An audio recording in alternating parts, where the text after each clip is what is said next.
There we go. Hey, everybody. Welcome back to The Collective. We have another fantastic show for you planned out today. We got Travis joining us. We got Seb joining us. We got Sean with us as always. And I am stoked to get this started. Now, while I am stoked, y'all should be too. Like the show. Subscribe. Oh my goodness. Hit the subscribe button. Hit the notification bell.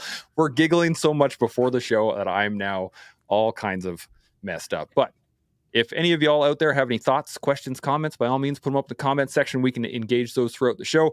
And I am excited to get this going. We're going to be talking about adversity and the role it has in personal development. But before we get into that, let's get some intros. Travis, 10 to 15 seconds. Who are you? Where you come from? All that good stuff. Travis, hailing from British Columbia. I'm the owner of Silvercore Outdoors. Got a podcast called The Silvercore Podcast, and happy to be back here on The Collective. Thank you. Bam. Love it. Seb, how about yourself? Seb Lavoie, now from Alberta. Yeah. A friend of The Collective, back again with my friends.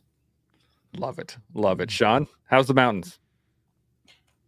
Well, I just came back from up on top of a mountain. I shot a little video up there. I'm not sure I'll put it up on social media. It's more personal than it is public. But as I was shooting the video, I was talking about how great it is going to be to talk to my friends at 1500 hours today on the Collective Podcast.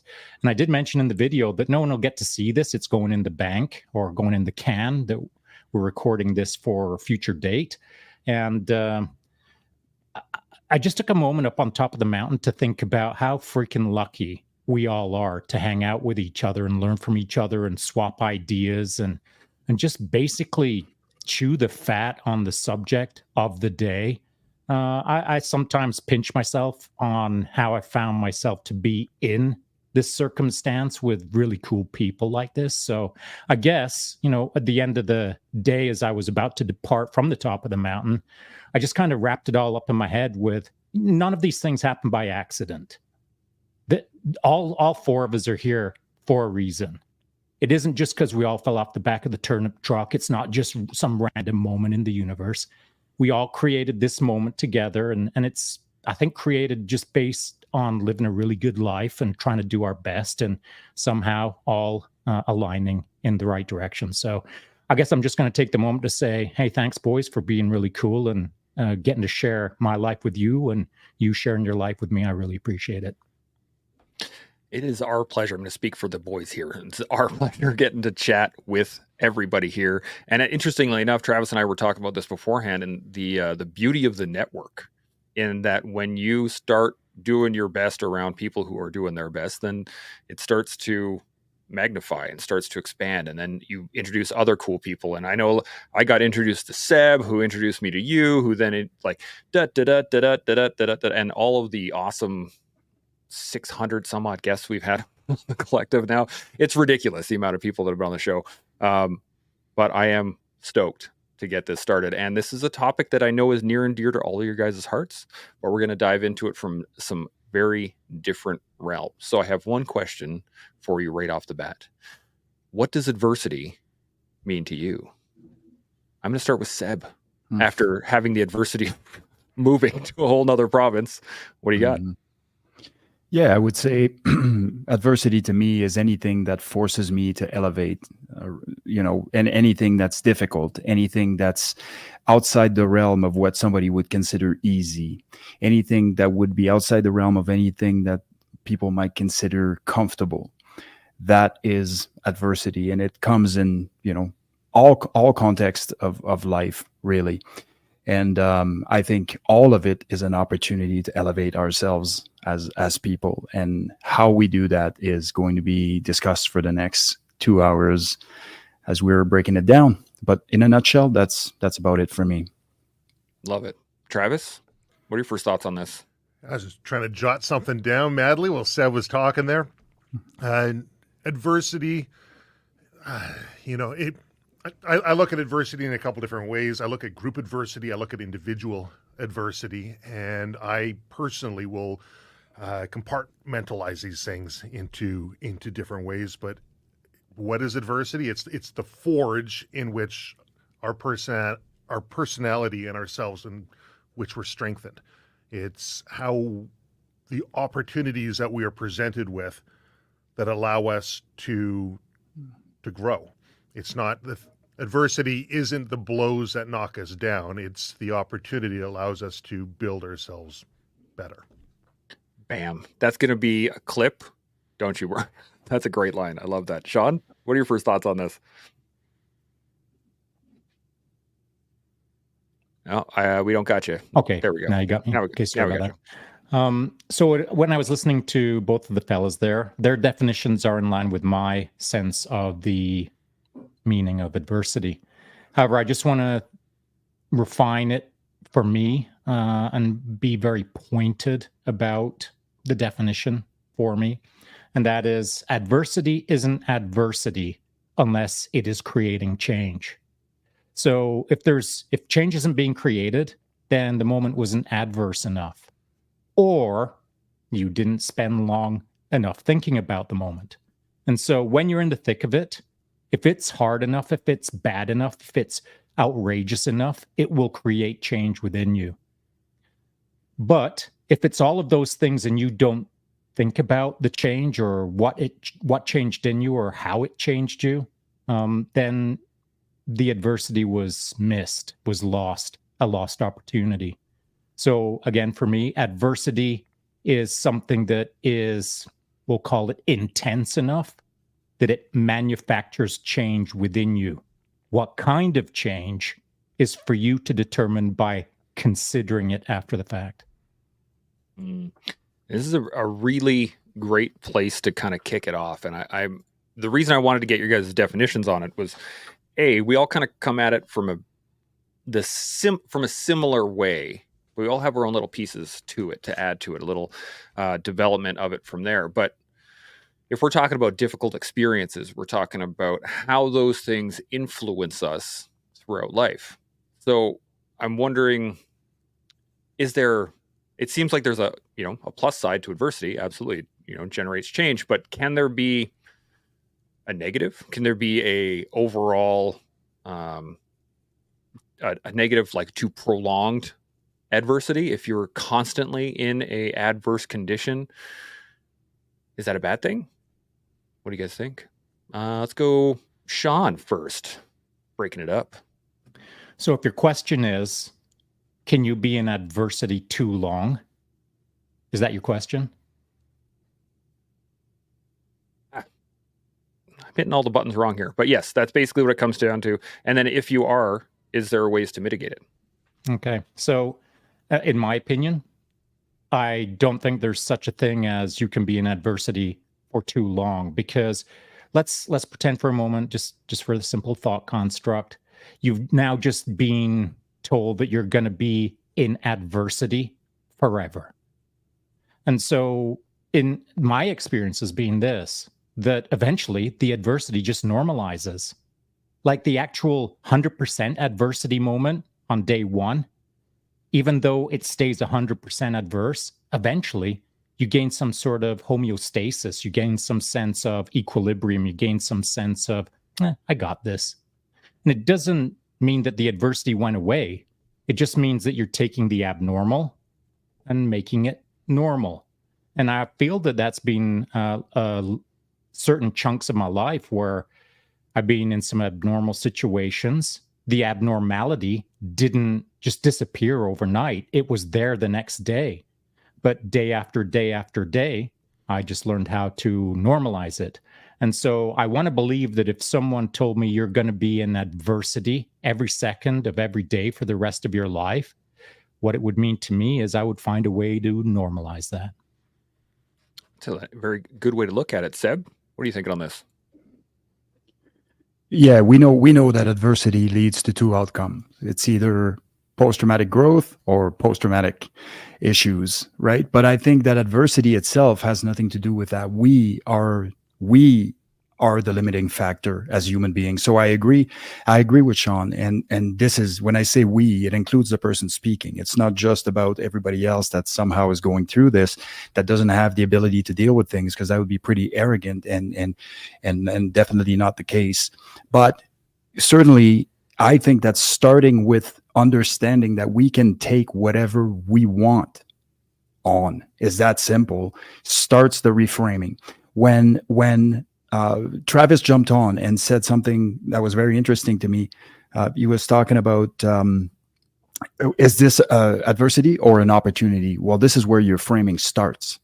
Right before anything starts, when you're considering what it is that you're looking at in the prospect that you're faced with, what is your first reaction? Is your first reaction to look at this and go, oh man, this is going to suck or whatever? What kind of opportunities can I make out of this, and how can I elevate out of this very difficult set of circumstances? And so it starts long before, adversity hits as well. We want to make sure that we've had these conversations with ourselves long before adversity hits, because when adversity does hit, it hits and creates a bunch of emotions and things that are going to cloud your ability to deal with things in a more sensible, more logical way. So it's always important to start doing the visualization, to start doing the consideration, to start doing the things to prepare ourselves mentally and emotionally to deal with the day. Now, some people say, well, I don't want to live like that. Well, okay, cool.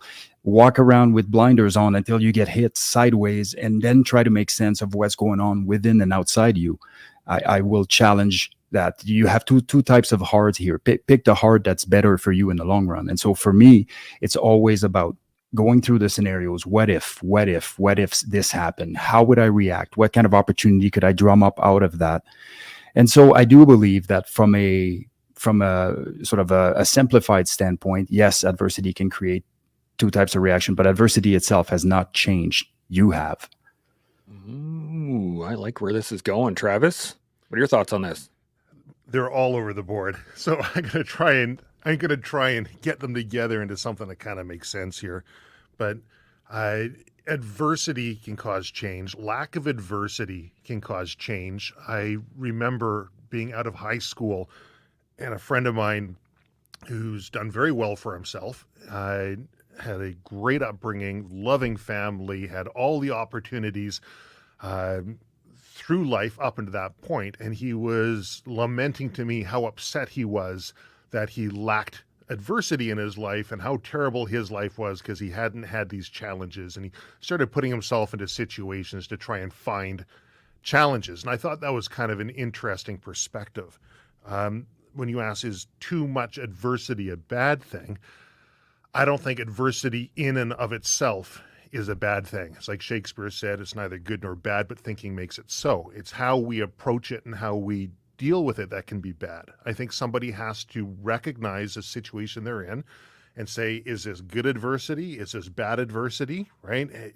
If that's the feeling to it, or am I responding to what's happening to me in a good way, or am I responding to what's happening to me in a bad way? And once we're able to recognize that, we then have some semblance of control over what's happening. Because like Frankl says, Viktor Frankl, the one thing you can't take from me is the way I choose to respond to what you do to me. Last of life's great freedoms is one's ability to choose their attitude in any given circumstance. We can't choose necessarily what happens to us, but we can choose how we're going to respond to what happens to us. So if we're presented with some adverse condition for a prolonged period of time, and we don't use that as a learning piece, like Sean was saying earlier, it's not making a change within us, then we're wasting that opportunity. I think Schopenhauer would look at it and he'd say, it's the human condition is to want and to always strive for something. And one way we can eliminate the natural pain and suffering that comes with life is to limit our wants. And he took a very pessimistic approach. Nietzsche, who I inadvertently quoted in my one of the yearbooks, I went to 5 different high schools. I got kicked out of a few. And I ended up in 2 different grad yearbooks, and I inadvertently quoted Nietzsche. At the time, I only knew it as Conan the Barbarian. At the beginning of Conan, it was that which doesn't kill you makes you stronger. Right? I think Nietzsche said, what doesn't kill me makes me stronger. So just a slight tweak on it. I think that our approach to that adversity is what's going to make us stronger or diminish us over a longer period of time, not necessarily the adversity that we're encountering. I really like that. My first thoughts when I started thinking about adversity and negative effects of things like was, what about the Holocaust? What about a lifelong fight against cancer? What about, circumstances that we could be considered negative? But really, there are people that have come out of all of those things better for it. And there are people who have come out of those things worse for it. It really does depend on how we look at them as issues themselves. Even when I got diagnosed with post-traumatic stress, I could have looked at that as a 100% negative. Oh man, woe is me. My life is going to be so hard. And there was a small period of time where I was like, yep, this is just the way life is now. But then I changed things. Then I decided, nope, I'm not going to do this anymore. I don't like the way this is setting up. And I engaged it directly. Similar to Sean. I mean, you've said this story before, is that when you got diagnosed with post-traumatic stress, you were like, good, cool, now I can work on it. So I think that the concept of being able to separate the circumstance from our reaction is a key point to this. What do you guys think? Seb, what do you got? Yeah, this is dealt with the same way we deal with anxiety, which is taking action. And I'm the same way as Sean. And I'm assuming most of us here is, as soon as there's something that needs to be actioned against, then the actions are starting immediately, because it prevents me from going down these negative loops, where I just feel. And it's like, well, that's really cool that I can feel, but it's not really helpful, right? So I will feel and acknowledge that there is a feeling there and that the situation is creating something for me, which is challenging, and I will embrace that. But then also get ready to take actions. Where do I start? How do I start? Does this start with a research? Does this start with hitting a bunch of my friends that are savages that have known, circumstances that I'm encountering? Does this me sort of introspecting back on some of the challenges I had throughout my life that I've already addressed? And are there similarities between this current condition, and things that happened before, and how did I overcome them? So I will do all of the legwork, so to speak, no pun intended. But just getting that sorted in my own head, and from there, taking action is really going to help dampen the negative effect that the situation will have on me. Inherently, it's very positive to engage direct, as they would say, right? Like, just engage direct in the problem and start already formulating how the way forward is going to look. But as soon as you're just sort of sitting there stewing on the situation and reminiscing on the good times of what it felt like to have two legs and gallant in the woods and all of those things, you're gonna self-impose some negative thought processes that are not going to be helpful whatsoever for what you got coming down the pipe. Yeah, I totally agree. Sean, thoughts on this? I got several, so I'll just try to constrain myself. And the first thing that comes to mind is directly following on with what Seb just said. Funnily enough, yesterday I was up in the mountains and I was doing some slow motion kicks, just blasting sticks off into the stratosphere. And as I was kicking a stick, I reviewed the footage and I thought, nah, please, nobody take this the wrong way. But Seb came to mind. And I thought, man, like, Seb would probably blast these sticks further than I would blast them before he got his surgery. But now he can't do what he used to do, but I expect him to be able to do it sometime in the future and do it better than I do. And I knew that I was going to be teasing him at some point in the future about, bro, when's the last time you freaking kicked a stick? I'm going to save that for another time, perhaps, Seb. But Seb was in my mind. Seb was in my head as I was up there kicking sticks. And I think that there's an important distinction between what you used to be able to do and what you can do now, and the narrative that you tell yourself. So the narrative might be, man, I'll never get to kick a stick again. But I don't believe that to be the case for Seb. I think he's going to go on to do much more than kick sticks, obviously. But he could tell himself that. He could sit down on a couch, kick it back, and say, man, I'm in retirement. I'm not in the game anymore. I'm just going to kick it back and live a easy life. But that's not the Seb that I know. So in the moments that I was kicking sticks up there, I thought, I wonder how Seb is going to do this, but more. I wonder how Seb is going to live this moment that I'm living right now, but bigger, better, faster, stronger than I am. And I know he will. I just don't know how. And that's the thing of it, man. Like the people that I've got in my life that I surround myself with, I often don't know what they're going to be in a year or what they've done in a year from this date, but I know it'll be freaking mega. And so I appreciate the fact that Seb will embrace enough adversity over the next 12 months that not only will he increase his risk tolerance, and he already had a big risk tolerance. He's already faced lots of risk. He knows how to play with that game. But I expect that he will enhance his risk tolerance. And in that risk tolerance, what he will do, I believe, is increase his cognitive flexibility. And Seb is already extremely cognitive flexible. But 10 years ago, he wasn't solving the problems that he's going to be solving this year. And so that is going to enhance his cognitive flexibility. So within his new risk absorption and enhancing his cognitive flexibility, I know that 12 months from now, Seb will be dropping wisdom on me that I'd never considered. They will be novel ideas for him, and therefore they will be novel ideas for me. And so the adversity aspect is not just a solo journey.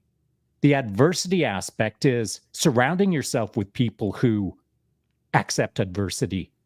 Even if I'm not accepting as much as they are, I'm going to gain from their adversity simply by beyond arm's distance observation or standing right next to them when they're doing it. So adversity isn't just a me. Adversity lessons can be gained from them, and them. That is an excellent point. And I have a question on that, but I want to get Travis's thoughts on this first. What do you got, Trav? You know, I don't have too much more to add on all of that. You guys have covered it very well. I'd have to say between the four of us here, like Seb's definitely got a leg up on head of security for IHOP, but you know, one piece of adversity comes in, another opportunity comes out. Anyways, all joking aside, Seb's words on taking action are close to me. And, you know, not to keep quoting Nietzsche, but a man who has a why to live can suffer almost anyhow. And finding that purpose in the suffering, finding that purpose in your adversity, I think is the very first step that somebody has to be able to take to that growth that they're going to be able to hopefully move forward in. And to Sean's point, it doesn't have to necessarily be happening to you. If you're sharp enough, and it's one thing that I'm getting better at, but it's never been my forte, to learn from other people's mistakes, there's plenty of wisdom that you can pick up on and make your life better without having to suffer the depths of the adversity that other people have. That is a fantastic point. And, you know, the way in which our relationships are formed around adversity plays a lot into it as well. Seb, I saw you writing some notes there. What do you got? Yeah, I just love that those two things, the two injects from the boys, actually mesh together really, really well. And I think there's another piece to this, which is, I suppose, the trifecta. But when you look at the opportunity that you have to learn from people's adversity, you also have a purpose to teach through your own adversity. And so it's not just about negotiating the adversity yourself so that you can elevate yourself, but if you do so in a sensible and more open manner with the people that you trust, they can elevate from that as well. So if anything, if purpose is something, or if the collective is something that means something to you, and when it comes to your purposeful journey, your purposeful move forward, then then how you react is going to cause a chain reaction. How serious? Nobody knows. But would you risk it? You know, like if I have an opportunity to step up, not only for myself, but for others, so that others may negotiate adversity in the future in a more sensible way, or in a more, I guess, just in a better way overall, then you've contributed to to that journey as well. And can a better gift be given to the people around you and the people that love you and the people that are around living life, waiting for their moment to come, than to have an example of somebody that did it correctly, so to speak, and openly enough for them to be able to draw upon the experiences? I think that qualifies as purpose in my book. Yeah, I'm down with that. And I think the key in this, at least from my perspective, of how somebody said it on a show a little while ago, was don't steal other people's opportunities for growth. Like, don't help them too much, because then they don't get the opportunity to do it. I can't remember who actually said it, but I'm wondering specifically from your guys' lives and your guys' experience, how has adversity impacted your relationships with others? How has your understanding of your personal adversity or their adversities changed the way in which you have relationships overall? Travis, I'm going to come to you first on this one. What do you think?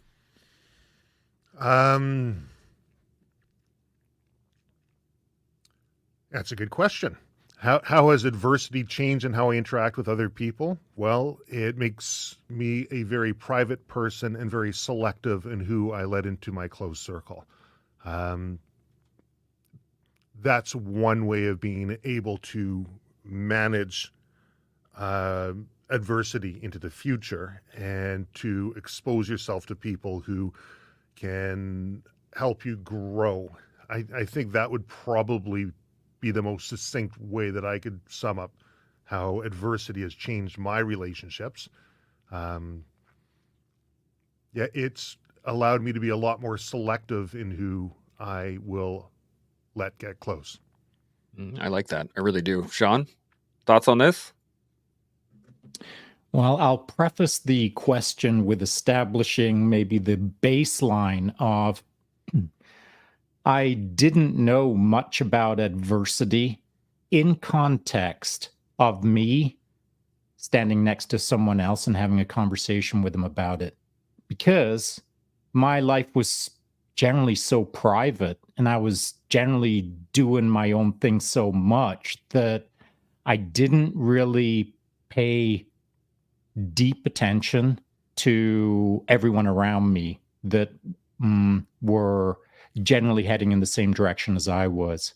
And that's because I was on my own little solo journey. Even though I was interacting with people and doing things and talking and, hanging out and all of that stuff, I was so intrigued or interested or focused on things that were going to make me grow that I didn't have deep conversations with others about how they were doing in their journey.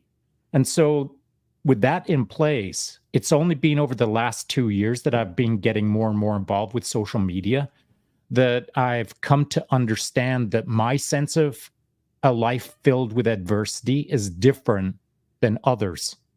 And I just kind of thought that everyone was like right up in the mix and freaking smashing on life. But that isn't the case. And so over the last 2 years, I've realized that my pace, my sense of adversity that I like is kind of uncommon. Whereas 2 years ago, I thought it was way more common. Now, that doesn't make me elite or select or, a thin slice of society that likes to live that sort of lifestyle. It just means that this is a realization for me over the last 2 years that I thought everyone understood the value of adversity, but it turns out that isn't the case. And so because I bumped up against that sort of friction or that tension with people who I thought understood adversity, but not to the degree that I do, it's sometimes created like me shrugging my shoulders and saying, good luck to you, man, and then walking away. And it's because to explain my understanding of adversity to someone in 5 minutes would take my lifetime. I'd have to explain my entire life, which you can't do in 5 minutes. And so adversity, funnily enough, has made me, maybe like Trav, be quite selective about the kind of people who I have around me and who I have these kind of conversations with, because I find there's nothing more frustrating for Sean than to engage in a deep conversation that should be filled with wisdom, only to find frustration because we are not operating on the same frequency, the same synchronicity of the understanding of what adversity can do for you rather than what it won't do for you. So it has impacted relationships, not always to the positive, not always to the negative, but it has refined my selection of friends down to a lot smaller circle than perhaps it could have been. I'm digging where this is going. Seb, what do you got? Yeah, like we know that shared adversity gets us closer generally if we have to work through a problem and problem solve it together, and everybody has to pull their weight. But the only reason why that is because trust is established through actions. So it's no longer a theoretical prospect. It's now a demonstrated piece, and that's an important piece. And you know, I do believe that we all, to a certain extent, saw that. But inversely, we have seen the other side where things are seemingly kosher and all of a sudden something happens and now you see people jump ship like nobody's business. And now you're getting to see that not everybody's cut out for it. And so adversity did a few things for me, but one of the things that it did is it made me extremely compassionate and extremely ruthless. And I'll qualify that, you know, a little bit here, but it made me compassionate to the fact that people are going through struggles and that we can relate to those struggles because we all go through those struggles. And so, you know, it wasn't a case of woe's me, this is what's happening with me and nobody else is experiencing that. I never really had those thoughts. I realized that everybody goes through and if you haven't gotten hit yet, just wait, it's coming. And if you're getting hit all the time, just wait, it's going to stop one day. And that's just how this works. But when it comes to, say, the attitude generally linked with adversity, such as like the negative attitude, like victimhood, for example. And I always go back to victimhood because nothing will get you faster out from my circle than being a victim. Like I cannot do it. I am adamantly opposed to that way of doing business. It's not a way of doing business. It's a way to sink a business. And that's all that's going to ever come out of that. And so even though there is a lot of compassion, even though there's a lot of will to want to help and to want to contribute to people's journey and help them through some of my skills, knowledge, and abilities that have been acquired through going through adversity, one of the things I will never give into is victimhood and those types of attitude. And if you come to me with a problem and you bring problems to all the solutions, you're going to find yourself talking in a mirror on short order. And I suspect you won't talk in a mirror because if you did, you probably wouldn't be there in the first place. But the point I'm making is it has the potential to impact our relationship. And if you just so happen to be there when somebody is going through something and it should the need be for them to bounce it off someone and for you to have the ability to navigate those waters, you are going to strengthen your bond as friends and as lovers and as, you know, whatever relationship you might be engaged in. And so it's about the right amount. And to, you know, sort of tie this into what you said earlier, Chance, about you don't want to take adversity away from people. I strongly believe in that. We've spoken about this when we speak about parenting. It's about that mitigation of adversity. But the problem is if somebody isn't quite up to par, adversity hitting at a certain degree with no preparation can lead to catastrophic outcomes. And so I realize that. So I'm not going to take the adversity away from them, but if there are lessons and things that can benefit them in negotiating the adversity from the standpoint of somebody that's been through similar things, I don't think that we should keep that to ourselves on account of let them negotiate their own adversity. And inversely, what is the likelihood that those people are going to take what it is that we say in stride and maybe make some move forwards with that? But it's unlikely, but it's not because it's unlikely that it shouldn't be said, because unfortunately, ultimately, the lessons will be learned. And when the lessons are learned, they will go back in time and say, that sounds a lot like I told you so. And those are some of the things that you might want to, you know, refocus on. And so, yeah, this is kind of, you know, it will impact one way or another. It's just a matter of sort of rolling with the punches. Yeah, I really love where you're coming to on this, and that I was in a similar boat with I gained a lot of empathy through my adversities, and that was the big one for me. Was I realized, oh man, if I'm going through this, other people might be going through this. And then I started looking at it almost catastrophically in terms of, if I think it's bad, then it's got to be 10 times worse for other people, just due to my background. And perhaps it's even 100 times worse for some other people. So I started engaging right away. I was like, I got to help. How can I help? Maybe I can set this up or try to get these things. That's where I got involved with the Walk for Veterans and where I've started podcasting, all these other things. But it does lead, I think that road of empathy leads down to a very selective inner circle, as all you guys are saying, in that there's a limit to the amount of help that you can give. I got this image in my head while you were talking, Seb, was if someone's drowning and they got their hand up in the air, they're looking for help, and you high five them and be like, hey, embrace the adversity, and walk off. You're not actually doing anything for them, right? But you can throw them a life preserver and be like, hey, grab on, and then see what happens. And if they flail around and blah, blah, blah, then there's other options to be done there. But I'm wondering, I kind of want to know more about the negative side of this in your own personal lives, of how this has affected, how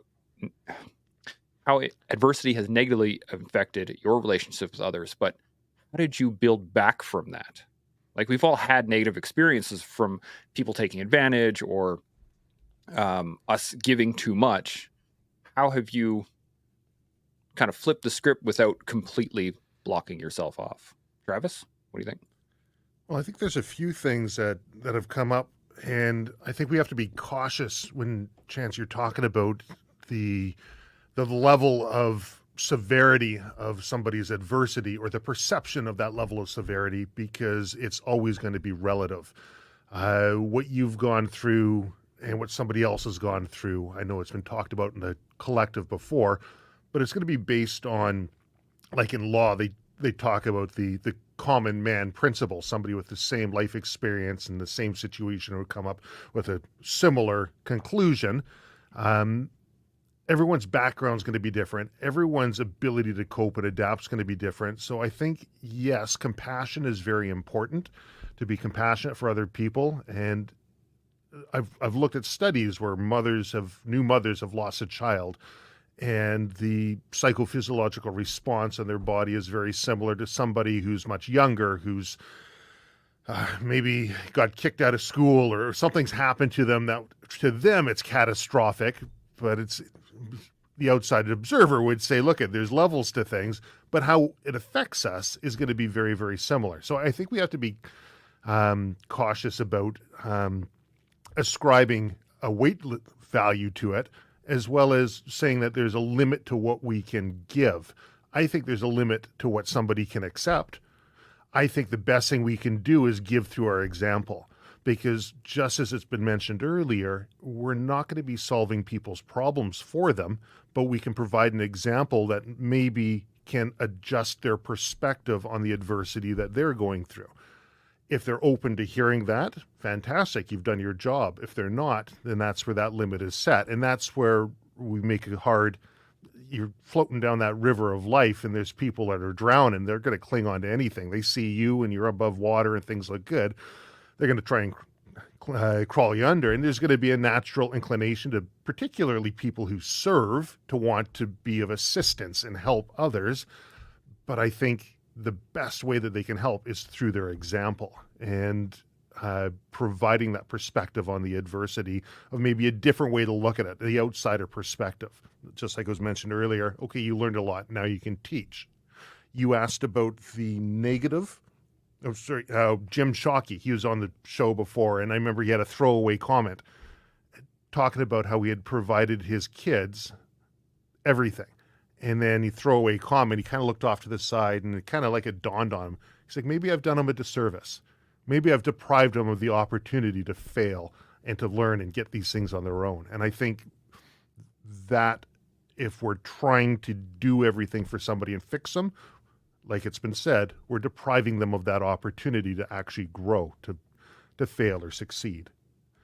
But as for negative consequences and how we've grown from them, I mean, I look at adversity growing up. I had a difficult upbringing. Home life, by other people's perspectives, would be atrocious. By my perspective, this is how it is. This is what how people are raised and how you deal with things.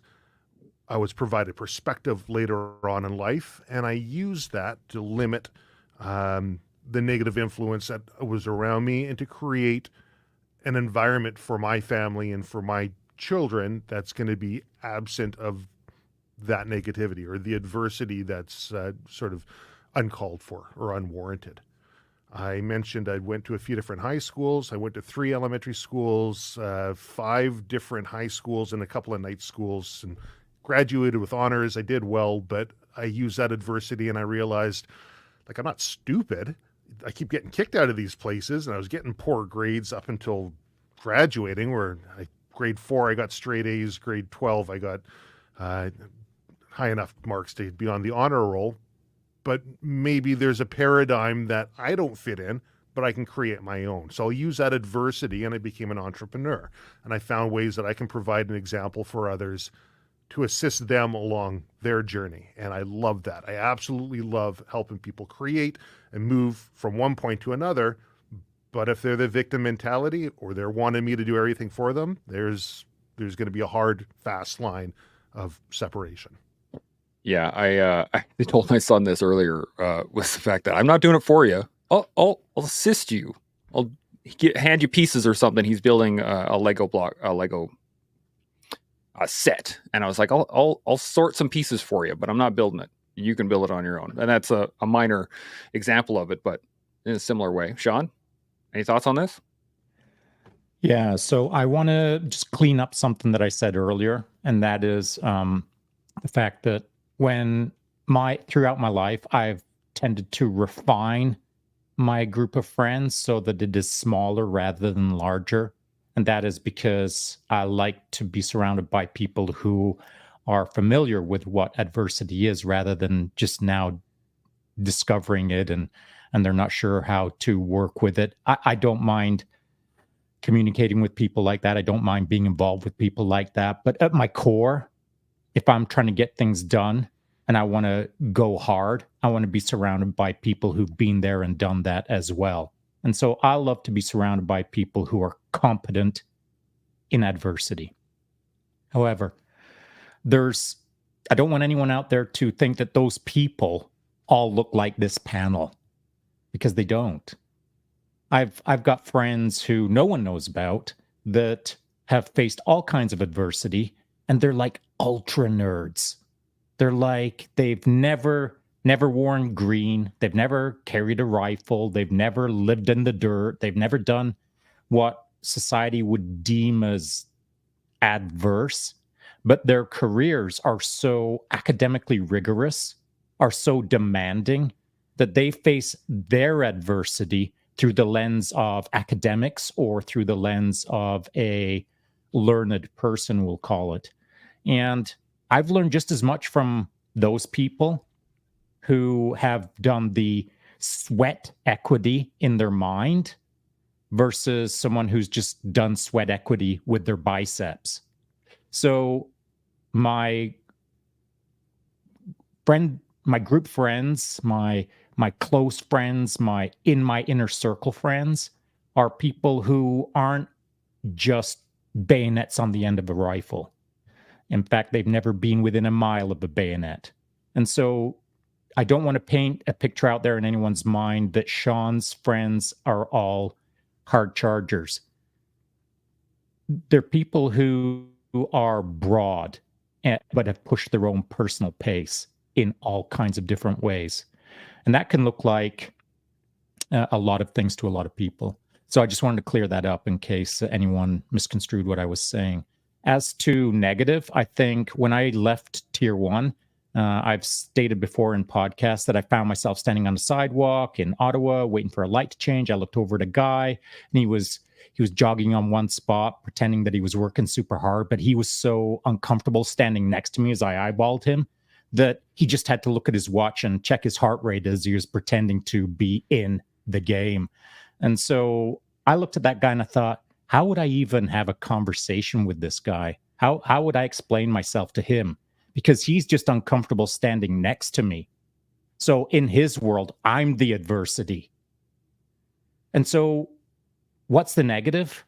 Chance, you asked? Well, I think part of the negative is sometimes when we're standing next to people or around people, we are the adversity almost personified, because we are making someone so uncomfortable in the moment that they're now sweating.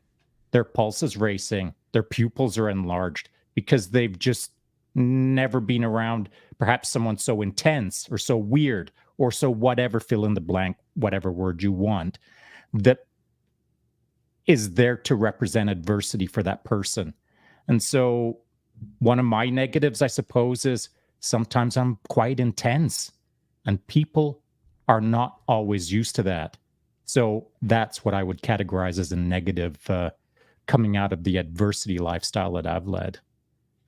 What? Sean, intense? I would never have thought of that. It's a great point, though. Seb, thoughts on this? Intensity, and when you look up intensity in the dictionary, there's a picture of Sean kicking a stick. It's a big one, though. You know what's funny is every time somebody mentions Sean's and how intense he is, it's so interesting, because when you get to meet him in person, it's such a different feel. And I think that everybody who's ever met him said exactly the same. So anyways, you guys will all be well aware of this in the documentary that I plan on filming with Sean to his disagreement. We're all looking forward to it. I'm going to get you. So, for me, just wanting to go back on something that Travis said earlier, and it was about essentially, well, I believe it was Travis. Anyways, somebody said it. Somebody smart said it, and it was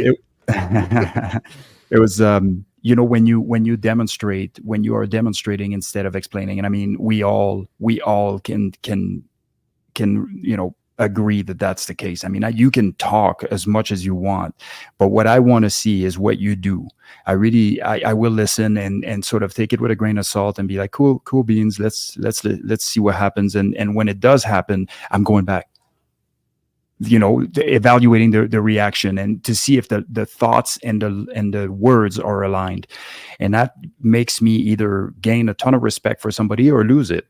That is that simple. And so it's not because a person is struggling that I'm losing it. Is because if you are operating here, then don't make it sound like this is where you are. And then, when those two things don't come together, it makes you look disingenuous and not being honest and transparent. So I digress. But when we teach them through our actions to take actions, it's important in the sense that, imagine bringing water somewhere in a remote region of Africa where there isn't water. And what you do is you bring them a bottle of water. Well, that's really cool, except when you're gone and nobody is around for them to replicate this and to obtain water, as opposed to going in there and teach them how to build a well. And I mean, we've all heard the analogy, but it's exactly the same as you are perhaps mentoring or guiding somebody through some of the actions that are required that are difficult. The first conversation to have is, none of this is going to be easy.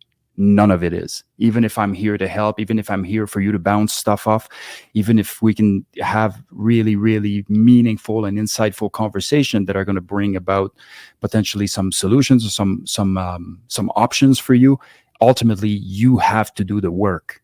And that is the part where we lose a lot of people, because they're not willing to do the work. And so,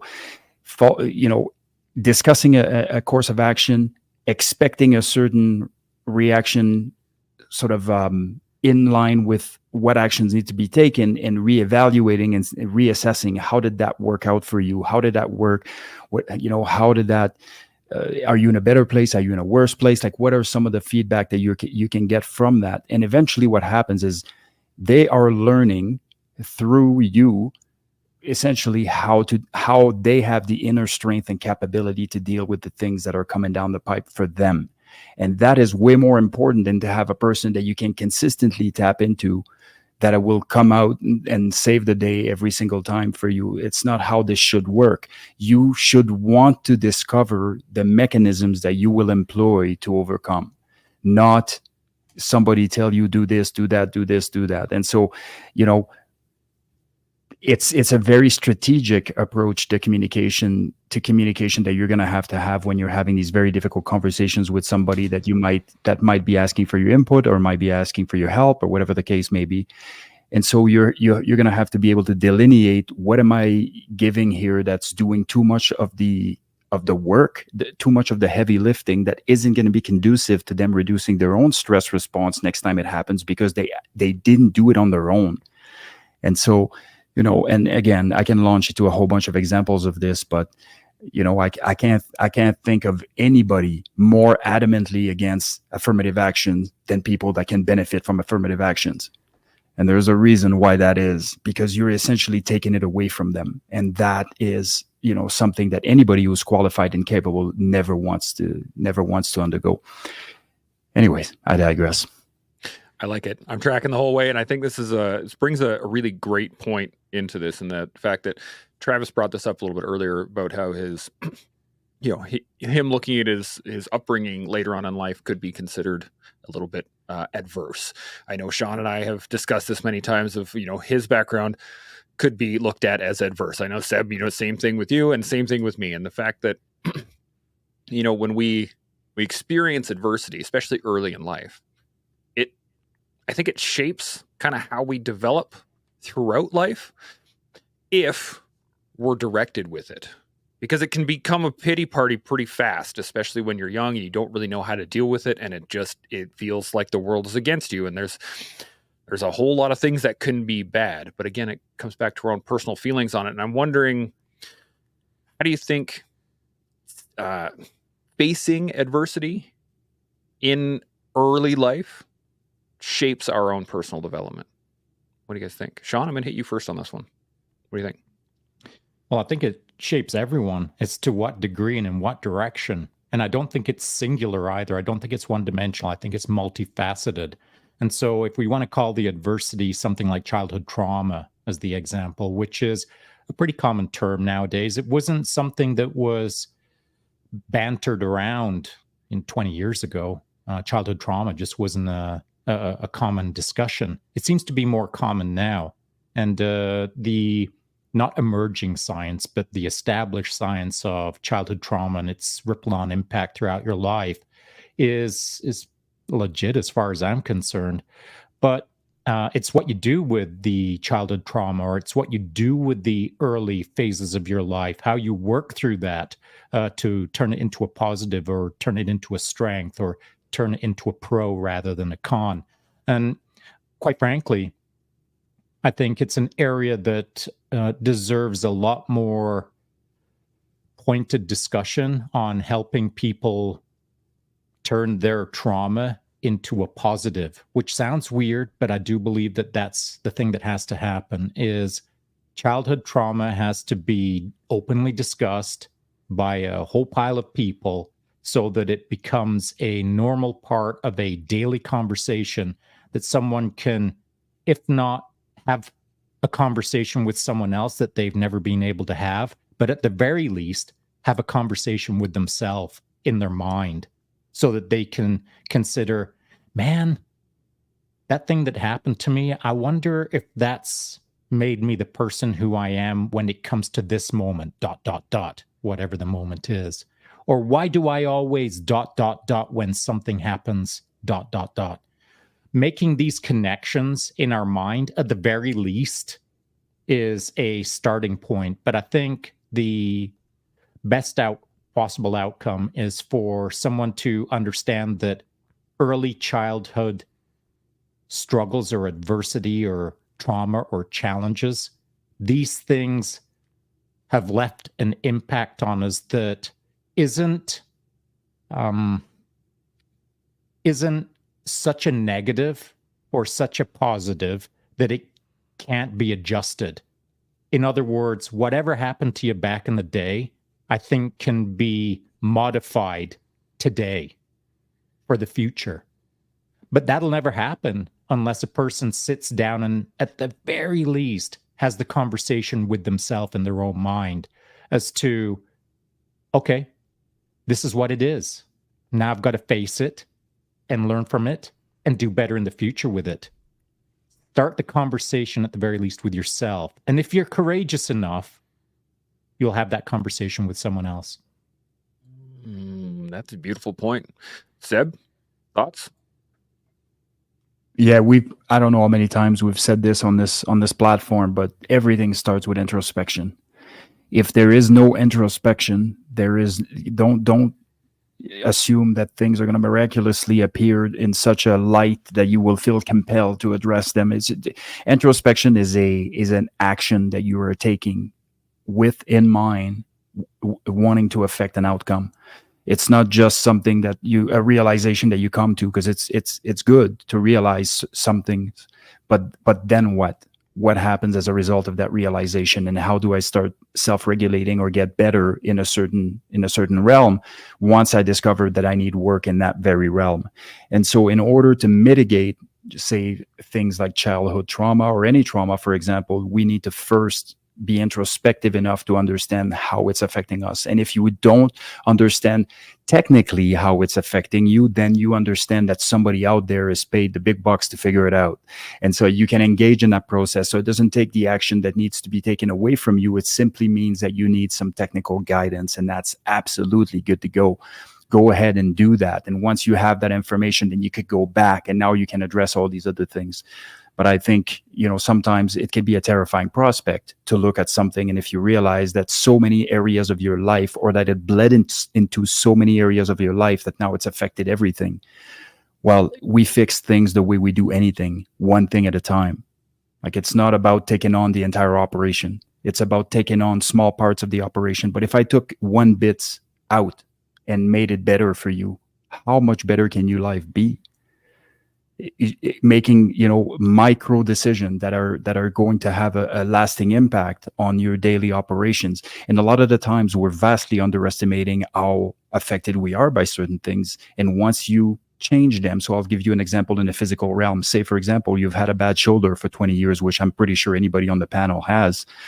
If you've had a bad shoulder for 20 years and I go in there and remove that immediately, you will now be exposed to all of the things that you couldn't do during that time because of your shoulder impediment. But yet, this was just a minor shoulder surgery that made you sit there for 20 years thinking, I should probably get this looked at. The reality is, once I fix it, you're going to be, man, I really should have looked at this 10 years, 20 years ago, right? So it's exactly the same. Time is scarce, and time is fleeting, and times is all of those things. And so what we want to do is take one little piece. If you're able to establish some sort of relation and that you're able to take actions that are going to make that little piece a little bit better, do not underestimate how much better your life could get. Bam. I like this. Mic drop moments left, right, and center. Travis, thoughts on this? Seb says time is scars, and that's life. That's what it is. My other yearbook quote, which I said before when we had the Night to Inspire, was by E.H. Chapin, and that's out of suffering have emerged the strongest souls. The most massive characters are seared with scars. But not necessarily. Not necessarily does the adversity change a person. Not everyone's going to have their personal accomplishments shaped by that. I've got two brothers who came from the same background who are not in the same situation that I'm in because they've never taken the steps to move forward. Some people can get beaten down by the system. They can get beaten down by the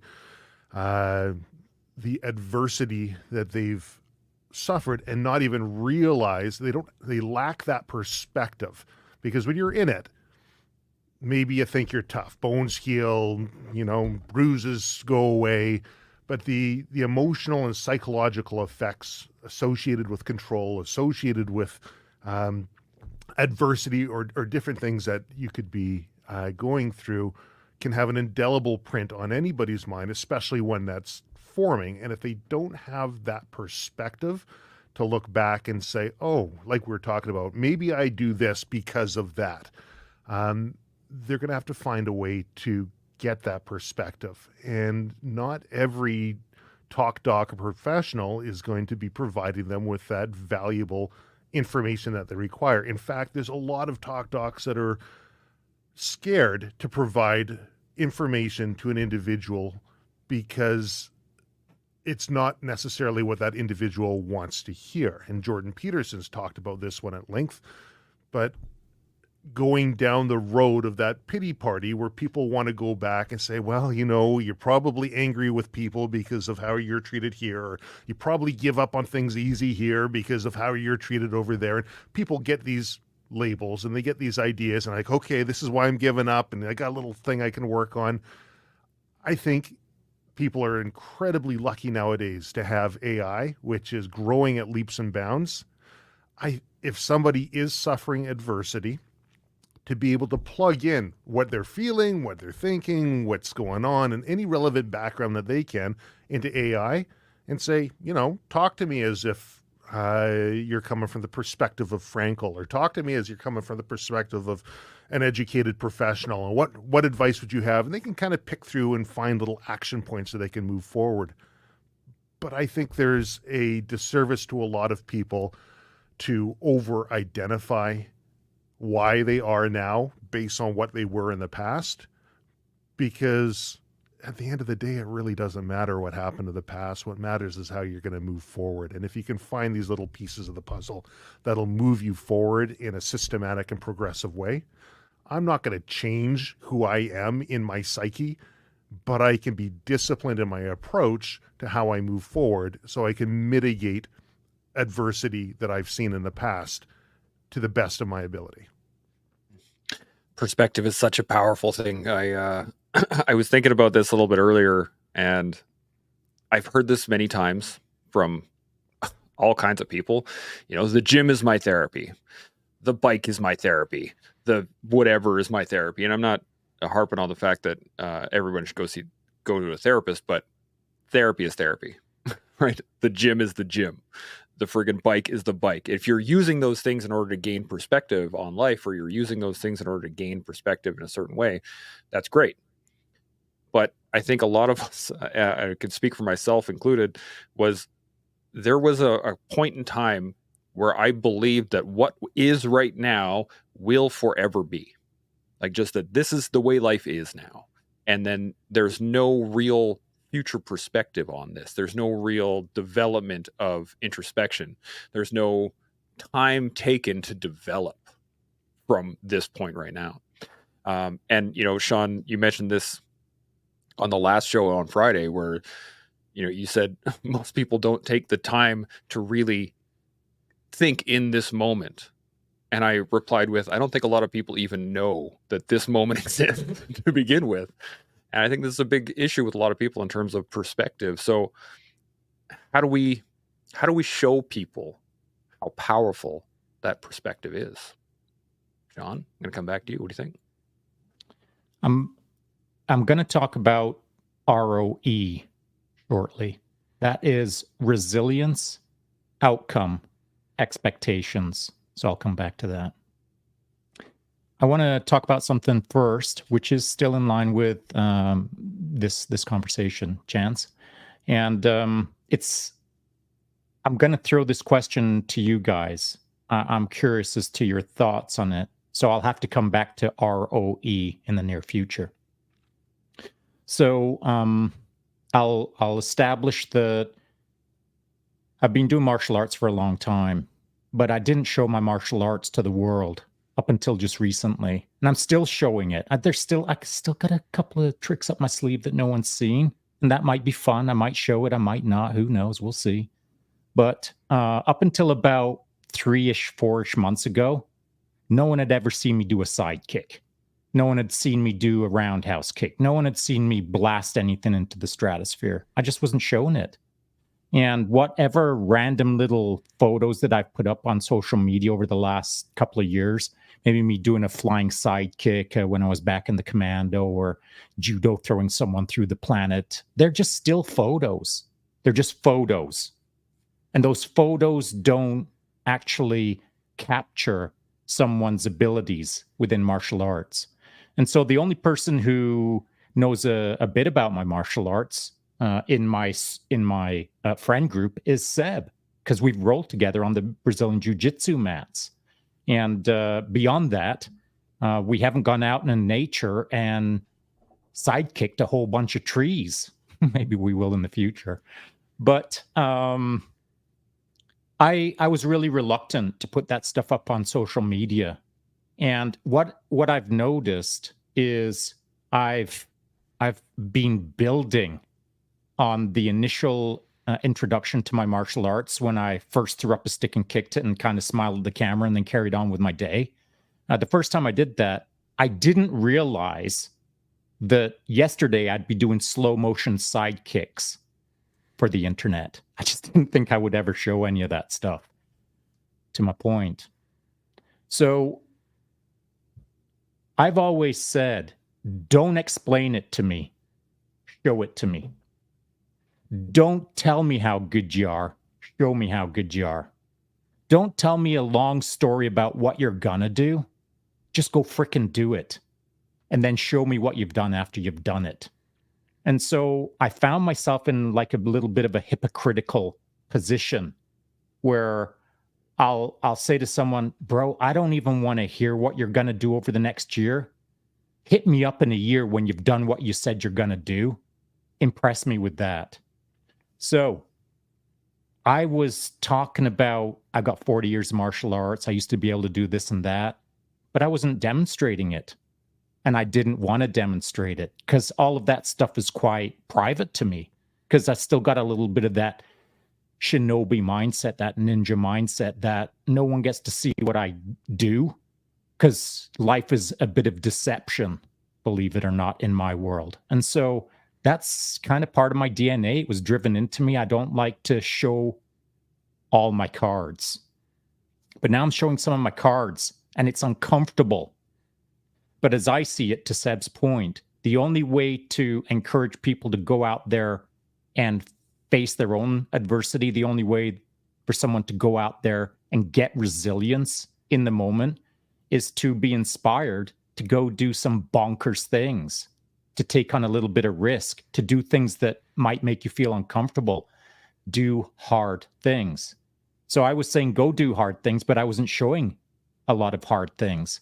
So over the last few months, I've started to show some things. Now, my question to you guys, have you found yourself over the last couple of years on social media that you are being, you're holding back some of the things that you can do, or you're not demonstrating your full sense of adversity because you are trying to keep some things private for whatever reason? Or do you find it super easy to be able to just let the whole world into your life so that they can better understand the actions instead of just talk? Does that make sense? I think it's a great question. Travis, what do you think? Yeah, no, definitely not easy sharing parts of my life. You don't see my kids' faces on social media. No, not easy at all. And in fact, growing up for the longest time, I would have a difficult part where I would level. I'd be around other people who I wouldn't want to make them feel bad, and so I would level whatever it is that I'm doing, which only builds resentment later on when they realize that you're not at that level, you're actually a different one, and maybe you're shining them on. But in my attempts to make people feel comfortable, that's what I would do. Now, I do my best to never do that, but I also don't show a heck of a lot about what I'm actually doing on social media. I got a little bit of stuff that I put up there, but by and large, I mean, I've got a podcast with 140 some odd episodes right now. I'm the one constant to that podcast. It's always in there. I think people would be hard pressed to actually be able to describe who I am based off of, even if they listen to every single one of those podcasts. No, I've been incredibly reserved and private in my approach intentionally. So no, I don't find it easy to let that information out. However, when I do see people on social media or in real life who I can see are struggling or can use some assistance, I will privately open up to a degree to them to help provide perspective, to assist them if they're open to it. So openly, no. Privately, I think I've getting better at that. I love this. Seb, thoughts? Yeah. For me, I think if life taught me one thing for myself, it was that no matter what you do or don't do, people will take and run, with some things that you won't be able to affect one way or another. And so the feeling of control that you have over that little release that's happened on the social media is really inconsequential, because the people that already believe in you are right behind you, and the people that want to be detractors, no matter what you post, they're going to find a way to spin it, right? And so for me as a youth, struggling with just the whole discrimination piece and the bullying and all of those things, I quickly started understanding that I'm going to do me, and then what happens after is not up to me. There is no protecting against that. I do not believe there is, unless of course you start opening up your family, your address, your license plate, your things that physically can impact you. And to Travis's point, I've kept the girls away from social for as long as I could, until they were much older. And I think that's a sensible choice to make as a dad with your kids. But I know for myself, what you see is what you get on my social. I don't have a lot of holdback at all. I think you'll see a multifaceted kind of person that doesn't really hold back on sharing even what some might say vulnerable things and things that I'm capable of, so the opposite of that, so the vulnerable things, and then the things that, perhaps I'm capable of, that balance out. I think that what I'm holding back on is all of the things that I have now, not because of the leg, but physical limitations in doing. So there's a lot of things I would love to post that I used to be able to do, that I used to, that were a big part of my life. Breaks and all kinds of stuff I used to do with in the martial arts world, for example, to take Sean's example. And, but I never have, because since the day that I started this social media journey in 2015, I've never been the martial artist I was before, in the sense that, I've been plagued with injuries and of course, unable to do certain things. And even in the fitness world, or all of those things that there is a lot there that I could do that would make it interesting, and sort of maybe up the ante for some people to be doing things as well, and it'd be super fun. But I really can't, because I'm not there physiologically or physically at the moment. But as far as like holding back pieces of myself, I really haven't done that a whole lot. And if I have, it certainly wasn't conscious. So if I've done that subconsciously, it's definitely not outside the realm of possibility. But on the daily, I'm just being me, man. I absolutely believe that I have no bearing on how people are going to perceive me one way or another. So I just do me. And if they like it, it's awesome. If they don't have to follow the journey. Now, I'm very aware that unfortunately, that's not what happens. Generally, what happens is the people that the detractors continue to follow. It's not like they just leave. I don't like this guy. I don't like his account. I don't like his page. I'm just going to go.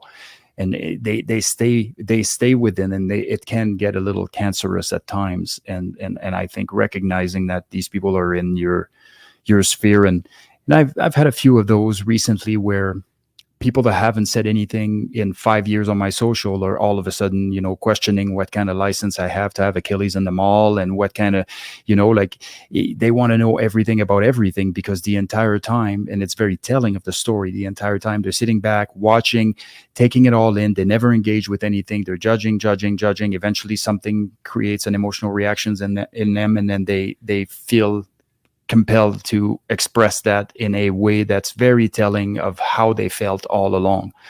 And so, it can get really frustrating at time when that happens. But ultimately, I think for me to change me, expecting that to happen just is going to be worse than for me to just do me, and for occasionally have the one-off where somebody comes out and and is being a little weird?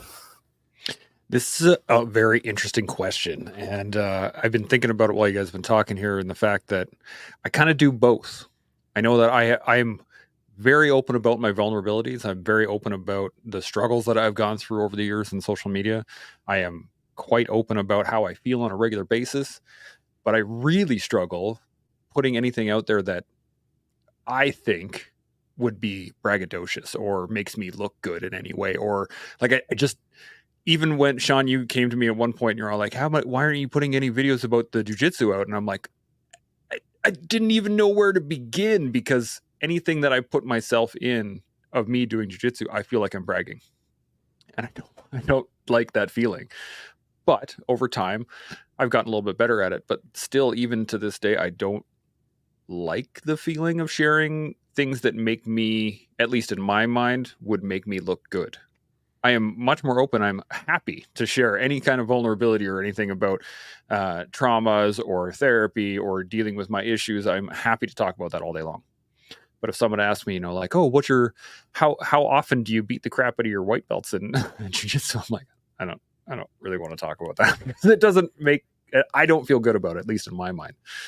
Sean, what about you in this? You want to go back to the ROE thing, or what are your thoughts on that? Yeah, thanks for your thoughts, boys. It's helpful. So I'll get on to ROE, and that is resilience, outcome expectations. And so we're talking about adversity. And so one of the outcomes of facing adversity is you develop resilience. That's a pretty simple equation. You do hard things, you get more resilient. And so resilience is something that I think people should seek. You can seek adversity for sure. That's part of the equation, but you should be ultimately seeking to become more resilient. And adversity is the pathway to becoming more resilient. And so if you're just simply waking up every day and thinking, I gotta get more resilient, and then you repeat that cycle every 24-hour cycle, and every time you wake up in the morning, it's, I just gotta get more resilient. But you don't have a goal in mind. You don't have an outcome in mind. So resilience outcome expectations is you setting an outcome for yourself sometime in the distant future, let's call it 10 years from now, where you assign an outcome. Let's call that, I think I want to be a world champion in ...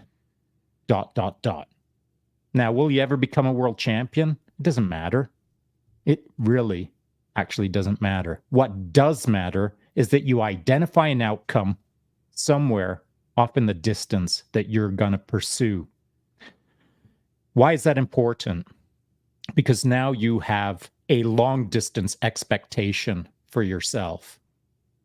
And resilience, year after year after year in that 10-year journey, will create an outcome that you can feel good about over the long term. Now, what's the difference between resilience, outcome expectations, and simply just chasing adversity? Now, let's call adversity, you want to lose weight. Let's say you're 400 pounds and you want to get down to 200 pounds because that's a healthy weight for you that you've identified within your own mind. Or let's say a medical doctor told you that 200 pounds is going to save your life. You're at 400 pounds, you got to get to 200 pounds. If your only focus is to lose weight today, good luck. A couple of weeks from now, that diet that you were on will probably fail. Or maybe you'll lose 20 pounds, 30 pounds. You start feeling pretty good about things, but because you don't have a long-term outcome, you get satisfied with, I just lost 20, 30 pounds, I'm good to go. And then all of the efforts that you were putting in on the daily start disappearing because you're not managing your expectations against a long-term outcome. It's all about, I need to lose weight today, rather than I'd like to be at 200 pounds 4 years from now. And so by establishing a long-term outcome as a goal, you now have the latitude or the kind of luxury to be able to head towards your target goal and understand that you can make mistakes, but they can be corrected over time. And through that process, you've got some pressure on you, but not the pressure of the day, just the 24-hour cycle pressure of, I got to lose weight today. It's, I've got to lose weight over 4 years. And so that resilience, outcome, expectation is, in my opinion, critical to understanding why we go through adversity. Bam. I like it. Travis, thoughts on that? Yeah, I mean, it goes back to purpose, having that long-term goal. It goes back to Nietzsche's, a person who has a why to live can suffer almost anyhow. But it also, you know, when I look at a couple sides, like when I guess I should probably tidy up a little bit what I said. After 140 some odd episodes, people wouldn't know who I am. I think they got a good idea of who I am as a person in a certain realm, but I'm not going to be advertising negative aspects or things, trials, tribulations, until I've reached a point where I found a way to overcome them. And then maybe I'll talk about that on the podcast or share that in a way that can provide value. And that's probably a better way to frame that. Not so much that I'm holding things back, but we speak words into certain things that can provide them power. And perhaps you shouldn't be speaking power into certain areas that will only bring further adversity in the future if you don't have it squared away now. So I think if that tidies it up a little bit.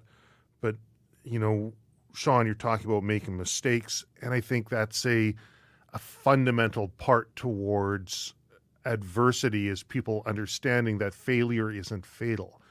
And I think we are raising, or have been raising, children in an environment where everybody's a winner, which is doing them the disservice of failing and having that adversity that they go through. You came in 8th place, here's your ribbon.